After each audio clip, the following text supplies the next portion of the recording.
ታላቅ የምስራት ለነጋዴዎች ሁሉ የንግድ እምብርት በሆኑት በመሃል መርካቶና በፒያሳ የራስዎ የንግድ ሱቅ ባለቤት የሚያደርግ ወርቃማ እድል ታላቅ የ45% ቅናሽ ይዘንላችሁ መጥተናል። በፒያሳ ከ400 ሺህ ብር ቅድመ ክፍያ ብቻ እንዲሁም በመሃል መርካቶ በ800 ሺህ ብር ቅድመ ክፍያ ብቻ። ይህ የ45% ታላቅ ቅናሽ እድል የተመቻቸው መጀመሪያ ለሚመጡ ለ10 ባለ እድለኞች ብቻ በመሆኑ ፈጥነው አሁኑኑ ይመዝገቡ። ያሉን ሱቆች እጅግ ውስን በመሆናቸው አሁኑኑ በ0995 13 722 ይደውሉ። ሜሪት ፕሮፐርቲስ። ሰላም ጤና ይስጥልኝ የተወደዳችሁ የሰለዳ ሚዲያ አድማጭ ተመልካቾቻችን እንዴት ቆያችሁ? ለዕለቱ መራርጠን ወደ እናንተ ለማድረስ ያዘጋጀናቸው አዳዲስ ትኩስና ወቅታዊ መረጃዎችን ይዘን ቀርበናል። መረጃዎቻችን እየተከታተላችሁ እስከ ፕሮግራማችን ፍጻሜ ከኛ ጋር እንድትቆዩ ከወዲሁ በታላቅ አክብሮት ጋብዛለሁኝ። የህወሓት ሰራዊት ወደ ሱዳን ከመንቀሳቀሱ በፊት የድሮን ጥቃት እንደደረሰበት ተገለጸ። በሰሜን ምዕራብ ትግራይ ዞን ታህታይ አዲያቦ ወረዳ ልዩ ስሙ ገምሃሎ በተባለ አካባቢ ትናንትና ግንቦት 29 2018 ዓ.ም እኩለ ሌሊት ላይ በህወሓት የታጠቀ ኃይል አርሚ 13 ላይ የድሮን ጥቃት መፈጸሙ እየተዘገበ ይገኛል። የአካባቢውን ነዋሪዎች ዋቢ በማድረግ የወጡ መረጃዎች እንደሚያመላክቱት የህወሓት አርሚ 13 አካል የሆኑት ኮር 2 እና ኮር 3 የተባሉ ኃይሎች በኤርትራ በኩል አድርገው ወደ ሱዳን ለመሻገር ጉዟቸው በጀመሩበት ወቅት ሌሊት 6 ሰዓት አካባቢ ገምሃሎ በተባለ ስፍራ ላይ በደረሱበት ወቅት የድሮን ጥቃት እንደደረሰባቸው ተገልጿል። በጥቃቱ ሳቢያ ከፍተኛ ጉዳት የደረሰ ሲሆን በአሁኑ ወቅት የሸራሮ ሆስፒታል በቁስለኞች በመሙላት ምክንያት ከፍተኛ መጨናነቅ መፈጠሩም ተገልጿል። ሁኔታውን ሚስጥራዊ ለማድረግም ማንኛውም ሲቪል ሰው ወደ ሆስፒታሉ እንዳይገባ ጥብቅ ክልከላም ተጥሏል።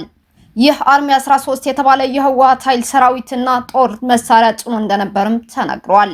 ይህ ጥቃት ከመፈጸሙ ጥቂት ቀናት ቀደም ብሎ ማለትም ከግንቦት 27 2018 ዓ.ም ጀምሮ በታህታይ አዲያቦ አካባቢ አደመይቲ በተባለ ስፍራ ምሽግ ይዞ የነበረው ይኸው የህወሓቱ አርሚ 13 አባላቱ በሙሉ የሞባይል ስልኮቻቸው በአመራሮቹ እንዲቀሙ ተደርጓል።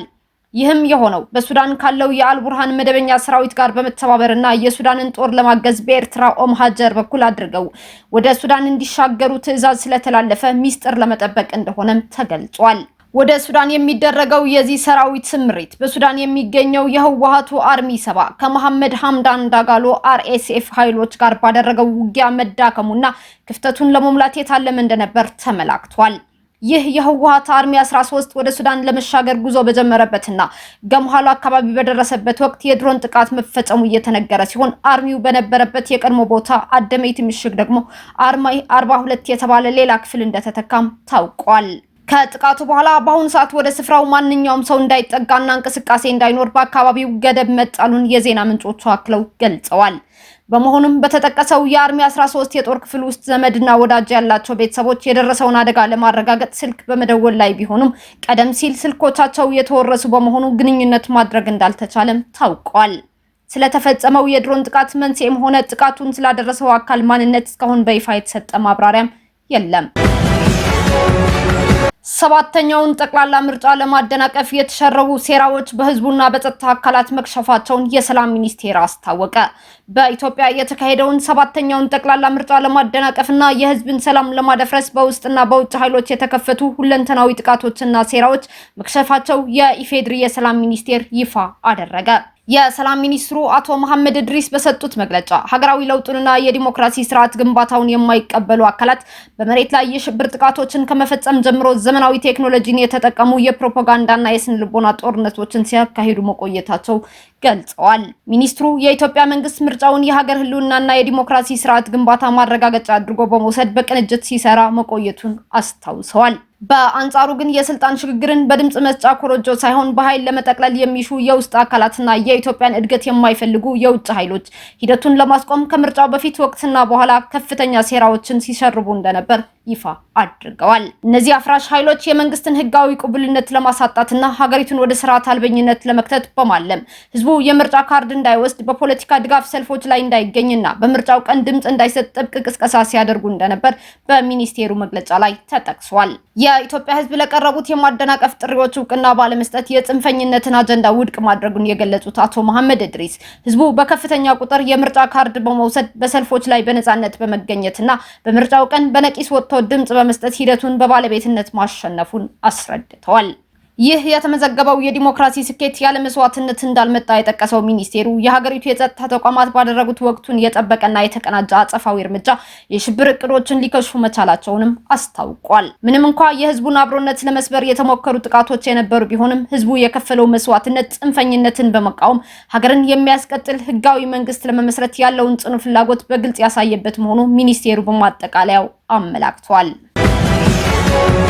ታይላንድ በናይጄሪያ ለተከሰተው የምግብ ዋስትና እጥረት የሩዝ ድጋፍ አደረገች። ታይላንድ በናይጄሪያ በምግብ እጥረት ለተጎዱ ወገኖች የሚውል $22,000 ግምት ያለው 12 ሜትሪክ ቶን ሩዝ ድጋፍ ማድረጓን አስታውቃለች። ይህ በታይላንድ መንግስት የተበረከተው የምግብ ድጋፍ በረሃብና በምግብ ዋስትና እጥረት ለተጎዱ የናይጄሪያ ሰሜን ምስራቅ አካባቢ ነዋሪዎች እንዲከፋፈል ለተባበሩት መንግስታት ድርጅት የዓለም የምግብ ፕሮግራም ተረክቧል። የሰብአዊ መብትና የእርዳታ ተቋማት በናይጄሪያ ያለውን አጠቃላይ የምግብ እጥረትና የረሃብ አደጋ ስጋት ከቀን ወደ ቀን እየተባባሰ መምጣቱን በማስጠንቀቅ ላይ በሚገኙበት በዚህ ወቅት የይፋዊው ድጋፍ መረከቡ መፈጸሙ በአካባቢው ለሚገኙ ተጋላጭ ማህበረሰቦች ትልቅ እፎይታ እንደሚሰጥም ተገልጿል።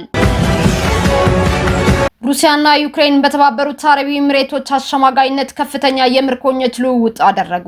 ሩሲያና ዩክሬን እያንዳንዳቸው 185 የጦር ምርኮኞችን የለቀቁበት መጠነ ሰፊ የልውውጥ መርሃ ግብር ማካሄዳቸውን የሁለት ሀገራት የመከላከያ ሚኒስትሮች በጋራ አስታውቀዋል። በተባበሩት አረብ ኤሚሬቶች አሸማጋይነት የተከናወነው ይህ ስምምነት ሁለቱ ሀገራት እንደ አውሮፓውያን አቆጣጠር ከ2022 ጀምሮ እያካሄዱት ባለው ከባድ ጦርነት ውስጥ ከተመዘገቡትና ስኬታማ ከሆኑት ጥቂት የዲፕሎማሲ ውጤቶች አንዱ ሆኖም ተመዝግበዋል። የሩሲያ መከላከያ ሚኒስቴር ባወጣው ይፋዊ መግለጫ ከዩክሬን እገታ የተለቀቁት 185 የሩሲያ መከላከያ ሰራዊት አባላት በአሁኑ ወቅት በጎረቤት ሀገር ቤላሩስ እንደሚገኙ አረጋግጧል። ወታደሮቹ ወደ ሀገራቸው ከመመለሳቸው በፊት በቤላሩስ ቆይታቸው አስፈላጊው የስነ ልቦናና የሕክምና እርዳታ እየተደረጋቸው መሆኑን የጠቀሰው ሚኒስቴሩ በቀጣይም ለተጨማሪ የሕክምና ክትትል ወደ ሩሲያ እንደሚወሰዱ አስታውቋል። በሌላ በኩል የዩክሬን ፕሬዝዳንት ቮሎዲሚር ዘለንስኪ በቴሌግራም ገጻቸው ባስተላለፉት መልእክት 185 የዩክሬን መከላከያ ሰራዊት አባላትና አንድ ሲቪል በሰላም ወደ ሀገራቸው መመለሳቸውን ገልጸዋል። ከእገታ ከተለቀቁት ወታደሮች መካከል በጦርነቱ መጀመሪያ አካባቢ በነበረው ከባድ የማሪዮፖል እና የአዝቮስታል የብረት ፋብሪካ ውጊያ ላይ የተሳተፉና እንደ አውሮፓውያን አቆጣጠር ከ2022 ጀምሮ ለረጅም ጊዜ በምርኮ ላይ የቆዩ ጀግኖች እንደሚገኙበትም ታውቋል። ፕሬዝዳንት ዘለንስኪ በመልእክታቸው የወታደሮቻቸውን መመለስ ለዩክሬን ዘላቂ ሰላም ሁሌም ቢሆን ቅድሚያ የሚሰጠው ጉዳይ መሆኑን ማሳያ ነው ካሉ በኋላ በሩሲያ እጅ የሚገኘውን እያንዳንዱ ዩክሬናዊ ምርኮኛ ነፃ ለማውጣት ሀገራቸው በየቀኑ ጥረት ማድረጓ እንደምትቀጥልም አጽንኦት ሰጥተውበታል። በኢራን በአንድ ታዳጊ ላይ ግብረ ሰዶም የፈጸሙ ሁለት ግለሰቦች በሞት ቅጣት ተቀጡ። በኢራን ኩርዲስታን ግዛት ቆርቬህ ከተማ ውስጥ በአንድ የ14 ዓመት ታዳጊ ላይ የግብረ ሰዶም ጥቃት የፈጸሙ ሁለት ግለሰቦች በተፈረደባቸው የሞት ፍርድ መሰረት በስቅላት መቀጣታቸው ተገልጿል። የሞት ቅጣት የተፈጸመባቸው ግለሰቦች የ52 ዓመቱ ታህማሴቢና የ37 ዓመቱ ኩህያር አባሲ የተባሉ የከተማው ነዋሪዎች ሆኑ። የስቅላት ቅጣቱ ባለፈው ሰኞ ጎህ ሲቀድ በቆርቬህ ማረሚያ ቤት ውስጥ መፈጸሙም ታውቋል። የሰብአዊ መብት ተሟጋቹ ሄንጋው ድርጅት ይፋ ባደረገው መረጃ መሰረት ሁለቱ ግለሰቦች በቁጥጥር ስር የዋሉት እንደ አውሮፓውያን አቆጣጠር በነሐሴ 2024 ነበር። ግለሰቦቹ በህግ የተጠየቁት ፈሪድ ሳዴቅ በተባለ የ14 ዓመት ወንድ ታዳጊ ላይ ያስገድዶ የመድፈር የግብረ ሰዶም ተግባር በመፈጸም ድርጊቱን በቪዲዮ ቀርጾ በማስፈራራትና ገንዘብ በመቀበል ወንጀል ተከሰው እንደነበር ተገልጿል። ይህ ጥቃት የተፈጸመበት የ14 ዓመት ታዳጊ ፈሪድ ሳዲጌ ከደረሰበት ከባድ የአካል ጥቃትና ከፍተኛ የስነ ልቦና ቀውስ የተነሳ እንደ አውሮፓውያን አቆጣጠር ነሐሴ 12 ቀን 2024 ህይወቱን በገዛ እጁ ማጥፋቱን የሄንጋው ሪፖርት ያመላክታል። በኢራን እስላማዊ ህግ መሰረት በጥቃት አድራሾቹ ላይ የተመሰረተው ክስ የስቅላት ሞት ቅጣት የሚያስፈርድ በመሆኑ ጉዳዩ በከፍተኛ ፍርድ ቤት ሲታይ ቆይቶ የመጨረሻ ውሳኔም ተሰጥቶበታል። እስካሁን አብራችሁን ከኛ ጋር ስለነበራችሁ እያመሰገንኩኝ በሌሎች መረጃዎች እስክንመለስ እንደተለመደው የሶሎዳ ሚዲያ ቤተሰብ በመሆን ላይክ፣ ሼር፣ ሰብስክራይብ ማድረጋችሁን አትርሱ። አዳዲስ ትኩስና ወቅታዊ መረጃዎቻችን በቶሎ እንዲደርሷችሁ የደወል ምልክቷን ይጫኑ። ስኬት፣ ድልና ሰላም ለኢትዮጵያውያን። ሶሎዳ ሚዲያ